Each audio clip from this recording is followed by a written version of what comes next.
Abu Nawas, seorang pemuda cerdas yang tumbuh di tengah-tengah keluarga sederhana, merasa dirinya harus belajar lebih banyak dari kehidupan. Sejak kecil, ia sudah menunjukkan bakat luar biasa dalam memahami berbagai ilmu pengetahuan. Ia sering meluangkan waktu di masjid, mendalami agama, syair, dan berbagai topik lainnya. Tak jarang ia bertemu dengan para ahli. Salah satunya adalah Abu Usamah, seorang pujangga terkenal yang dikenal dengan kecerdasannya.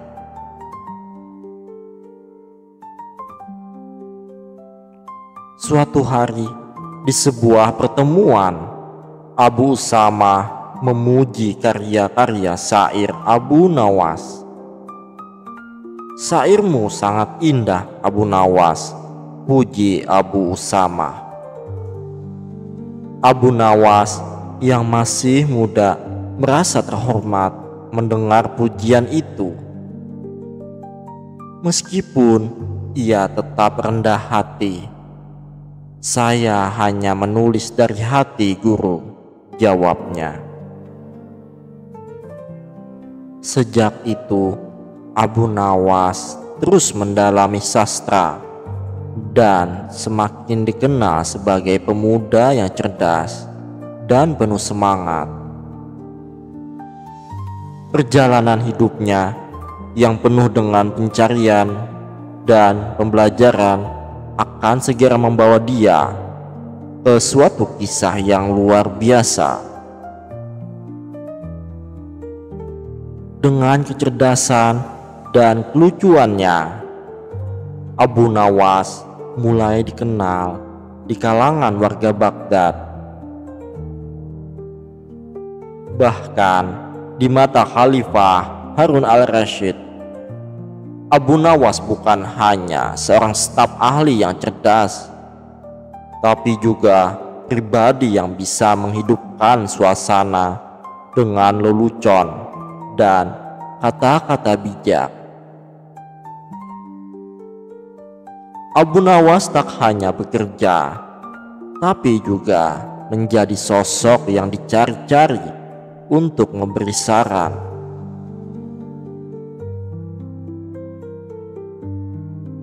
Namun, suatu hari ia bertekad untuk melakukan sesuatu yang tak biasa.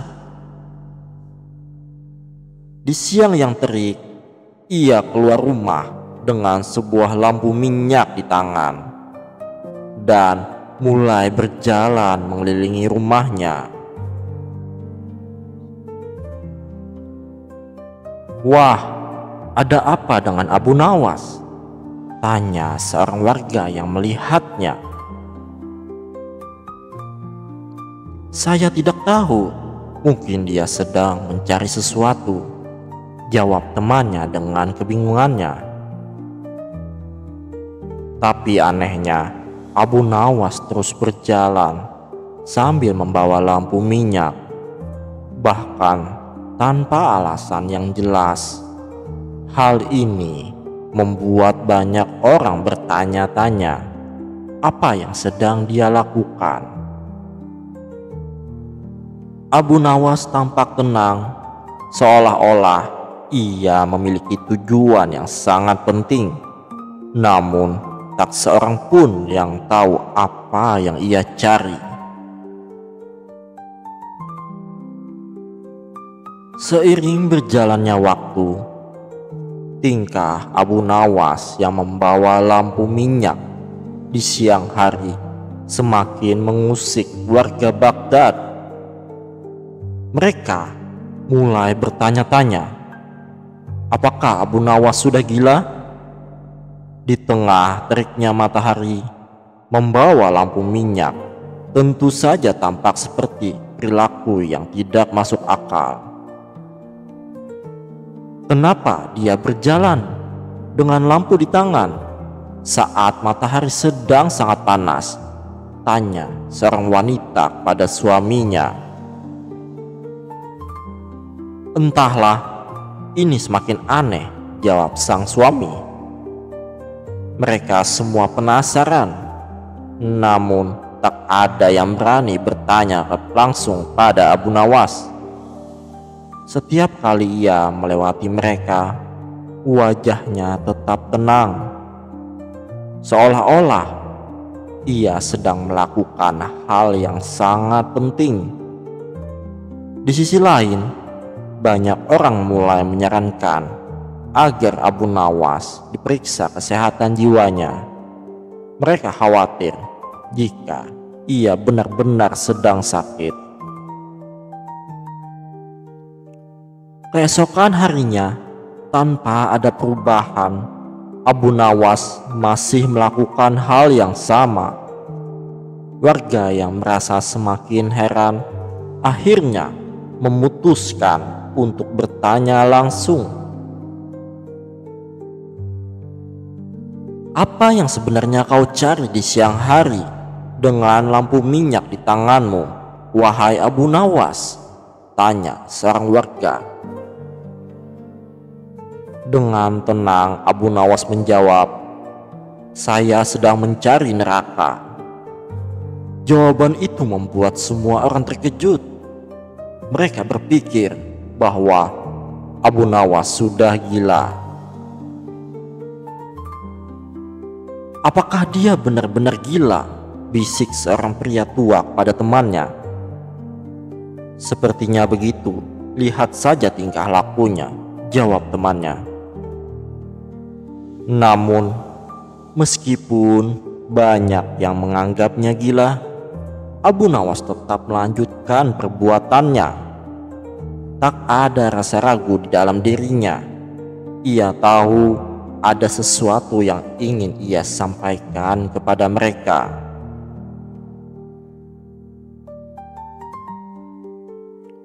Hari ketiga, tingkah Abu Nawas semakin tak terkendali di mata warga. Mereka akhirnya tak bisa diam dan memutuskan untuk menangkapnya. Di Baghdad ada undang-undang yang melarang orang gila berkeliaran, dan banyak yang menganggap bahwa Abu Nawas harus diperiksa oleh otoritas. Beberapa musuh politik Khalifah Harun al-Rashid melihat kesempatan ini untuk mempermalukan sang khalifah. Ini saatnya kita jatuhkan Harun al-Rashid, bisik seorang musuh politik yang hadir di tengah kerumunan. Mereka berharap bahwa dengan menangkap Abu Nawas, mereka bisa menunjukkan ketidakmampuan khalifah dalam mengontrol bawahannya. Namun, meskipun begitu, Abu Nawas tetap tidak takut. Ia dihadapkan dengan Khalifah Harun al-Rashid yang kini terpaksa menghadapinya dengan serius. Dengan nada tinggi dan penuh kekesalan, Khalifah Harun al-Rashid menegur Abu Nawas. Abu Nawas, apa yang kau lakukan dengan lampu minyak itu di siang hari? Tanya Khalifah dengan suara keras. Abu Nawas menjawab dengan tenang, tanpa menunjukkan rasa takut sedikit pun. Saya sedang mencari neraka, Paduka. Khalifah al-Rashid terdiam sejenak, tidak tahu bagaimana harus merespon. Kamu gila, Abu Nawas. Apa yang kamu bicarakan? Abu Nawas tetap tenang. Tidak, Paduka. Merekalah yang gila. Siapa mereka? Tanya Khalifah penasaran. Jawaban Abu Nawas menegaskan bahwa ada pesan yang ingin ia sampaikan, dan ia sudah mempersiapkan pertanyaan tajam untuk mereka semua. Abu Nawas meminta agar orang-orang yang menangkapnya dikumpulkan di depan istana. Ketika semua orang sudah berkumpul, ia mulai berbicara dengan suara lantang. "Wahai kalian yang mengaku waras, apakah kalian tidak pernah berpikir bahwa kalian hanya menilai orang lain berdasarkan pandangan kalian sendiri?" tanyanya. "Benar," jawab orang-orang itu serentak. "Apakah kalian juga yang mengatakan siapa yang sesat dan siapa yang benar?" "Ya, kami yang menentukan siapa yang sesat," jawab mereka dengan yakin. "Jika mereka yang sesat itu, kemana mereka harus pergi?" tanya Abu Nawas dengan nada yang tajam. "Ke neraka," jawab mereka tanpa ragu. "Kalau begitu, kalian harus tahu di mana neraka itu, bukan?" tanya Abu Nawas. Orang-orang itu merasa bingung dan semakin tidak sabar. Abu Nawas terus melanjutkan, "Jika neraka itu ada di akhirat dan yang punya neraka adalah Allah, kenapa kalian merasa berhak menentukan siapa yang masuk neraka? Apakah kalian punya wewenang untuk memutuskan nasib orang lain?" tambahnya. Mendengar pertanyaan ini, banyak dari orang-orang yang berdiri di depan Khalifah Harun al-Rashid mulai merasa malu. Abu Nawas tidak hanya menyindir mereka, tetapi juga mengajak mereka berpikir lebih dalam. "Kalian tidak tahu apa yang ada di hati orang lain, jadi mengapa kalian terburu-buru menghakimi?" Jawaban Abu Nawas itu membuat mereka terdiam. Mereka menyadari bahwa sikap mereka selama ini salah. Khalifah Harun al-Rashid yang mendengar kata-kata Abu Nawas mulai tertawa. Tertawa bukan karena lelucon Abu Nawas, tetapi karena ia sadar bahwa Abu Nawas telah memberikan pelajaran yang sangat berharga. "Abu Nawas, kau memang jenaka, tapi kau juga bijaksana," kata Khalifah sambil tersenyum. Lalu ia berbalik kepada orang-orang yang tadi menuduh Abu Nawas gila. "Kalian yang menghakimi Abu Nawas, apakah kalian sudah merasa cukup bijaksana sekarang?" Orang-orang itu tidak bisa berkata apa-apa. Mereka merasa malu. Khalifah kemudian berkata, "Besok lanjutkan pencarianmu Abu Nawas.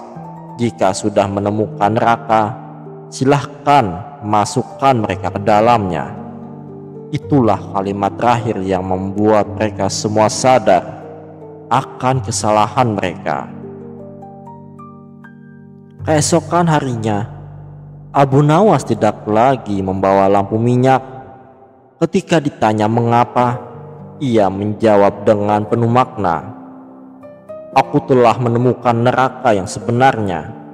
Neraka itu ada di hati orang-orang yang suka menghakimi tanpa memahami sepenuhnya." Warga Baghdad yang mendengar itu terdiam, merenung, dan mulai merubah cara pandang mereka terhadap kehidupan. Mereka menyadari betapa pentingnya untuk tidak terburu-buru menghakimi orang lain. Setelah kejadian itu, warga Baghdad mulai berpikir ulang tentang sikap mereka. Mereka belajar untuk tidak mudah menghakimi dan lebih bijak dalam menyikapi perbedaan. "Abu Nawas benar," bisik seorang warga. "Kita bukanlah pemilik neraka." "Ya, kita terlalu sering menghakimi orang lain," sahut yang lain. Mereka mulai menghargai perbedaan dan belajar untuk lebih menghormati pilihan hidup masing-masing. Abu Nawas menjelaskan, neraka dan surga adalah urusan Allah. Tugas kita hanyalah berbuat baik dan saling mengingatkan dengan cara yang bijak, bukan dengan menghakimi. Khalifah Harun al-Rasyid mengangguk setuju. "Abu Nawas, kau memang jenaka, tapi kau juga bijaksana." Itulah yang membuat Abu Nawas dihormati, tidak hanya karena kecerdasannya, tetapi juga karena kebijaksanaannya dalam menghadapi kehidupan. Abu Nawas pun melanjutkan hidupnya dengan bijak, tanpa perlu membawa lampu minyak lagi. "Terima kasih Abu Nawas," kata seorang warga. "Kau telah membuka mata kami." Kisah Abu Nawas mencari neraka menjadi pelajaran yang tak terlupakan bagi mereka yang mendengarnya. Sebuah pelajaran tentang pentingnya untuk tidak menghakimi orang lain hanya berdasarkan pandangan pribadi. Warga Baghdad mulai berubah. Mereka mulai saling menghormati, saling memahami, dan tidak terburu-buru menghakimi. Kisah Abu Nawas menjadi legenda yang tak hanya menghibur, tetapi juga memberikan hikmah yang mendalam tentang kehidupan.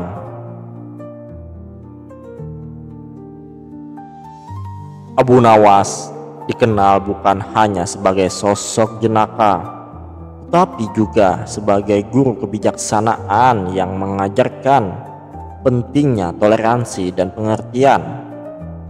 Khalifah Harun al-Rasyid memuji Abu Nawas. "Kau memang luar biasa, Abu Nawas. Kau tidak hanya menghibur, tetapi juga mengajarkan kebijaksanaan." Abu Nawas tersenyum. Hidup ini terlalu singkat untuk dihabiskan dengan saling menghakimi. Paduka, mari kita isi dengan kebaikan.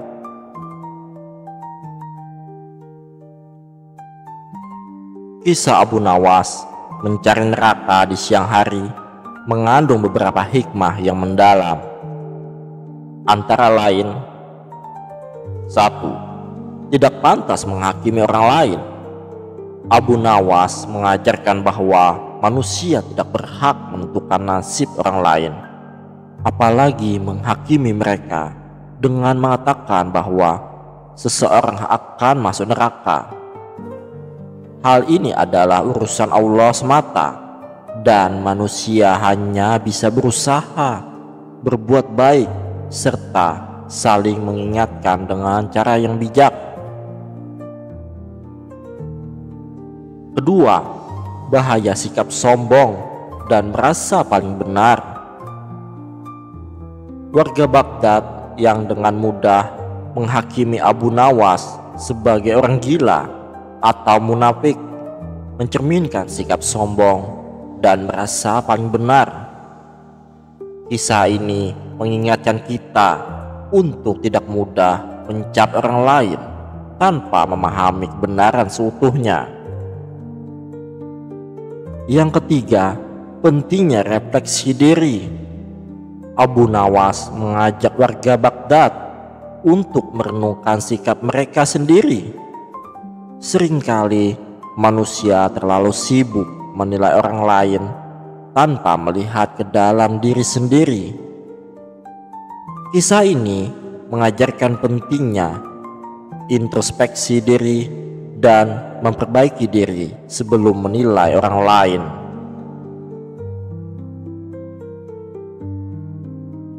Yang keempat, kebijaksanaan dalam menyikapi perbedaan.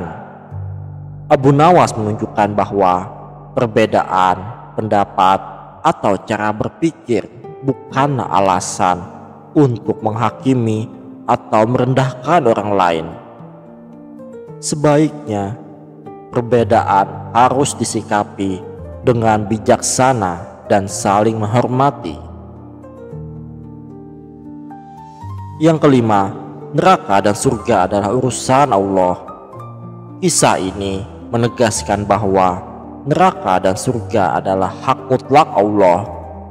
Manusia tidak memiliki wewenang untuk menentukan siapa yang layak masuk neraka atau surga. Tugas manusia hanyalah berusaha menjadi pribadi yang lebih baik dan mengajak orang lain pada kebaikan. Yang keenam, kecerdikan dan humor sebagai sarana mengajar. Abu Nawas menggunakan kecerdikan dan humor untuk menyampaikan pelajaran yang serius. Ini menunjukkan bahwa pesan moral yang berat bisa disampaikan dengan cara yang ringan namun efektif, sehingga mudah diterima oleh banyak orang. Yang ketujuh, mengajak untuk tidak mudah terprovokasi. Warga Baghdad yang mulai terprovokasi oleh tingkah Abu Nawas mengajarkan kita untuk tidak mudah terpancing emosi atau membuat keputusan gegabah berdasarkan penampilan luar saja. Yang terakhir, kebaikan dan toleransi sebagai landasan hidup. Kisah ini mengajarkan bahwa hidup akan lebih indah jika diisi dengan kebaikan, toleransi, dan saling menghargai, bukan dengan saling menghakimi atau memaksakan pendapat sendiri. Dengan demikian, kisah Abu Nawas bukan sekedar cerita jenaka, tetapi juga syarat dengan pelajaran hidup yang berharga tentang kebijaksanaan, kerendahan hati, dan pentingnya menjaga sikap dalam berinteraksi dengan sesama. Tamat. Wassalamualaikum warahmatullahi wabarakatuh.